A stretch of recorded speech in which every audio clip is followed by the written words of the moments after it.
7 o'clock, good Saturday morning to you. Now, today is the first of 2 weather aware days, and we're anticipating any potential winter storm impacts through the area. But right now, we want to start with a live look in Fayetteville, Arkansas, as people are waking up to snow from this system. Now, you can see here on this camera, it looks a little hazy out there. Snow is still falling in this region.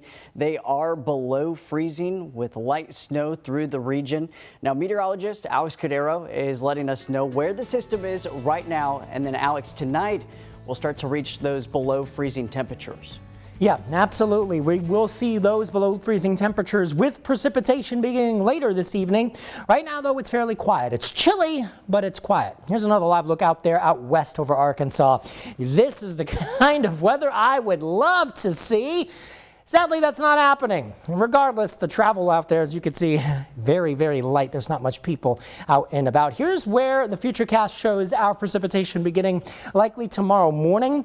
As you can see, and again, there will be some tonight. I'm not saying today's going to be completely dry, but I think the bulk of the activity will be Sunday morning into the afternoon, with likely a mix of sleet and freezing rain early before a full changeover to just liquid rain by Sunday night. That's the good news, but still, we're looking at accumulations that will vary depending on location.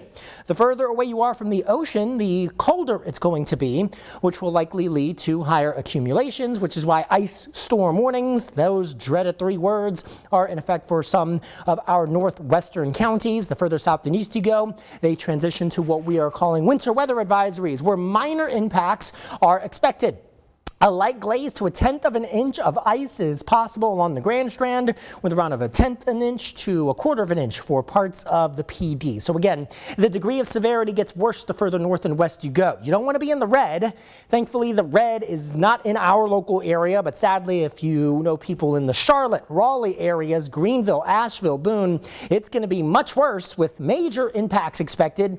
Major impacts with an ice storm usually mean power outages, and it's usually very cold after an ice storm moves on through, so you're talking power loss without any sort of reliable travel, and it's cold. It is a mess. So hopefully the impacts are lower than what we're already expecting here, because that's a good thing. Still, though, keep in mind it is not going to be completely clear and quiet. Even a small bit of ice can cause some travel issues. So if you have to be on the roads tonight, especially tonight into tomorrow morning, you gotta be careful. Right now, it's fine. It's just cold and cloudy. 30s and 40s, we can handle it because, again, the precipitation, as you can see, is far away. That's where the location is. That's where all the rain, snow, freezing rain is. It's still further west of us.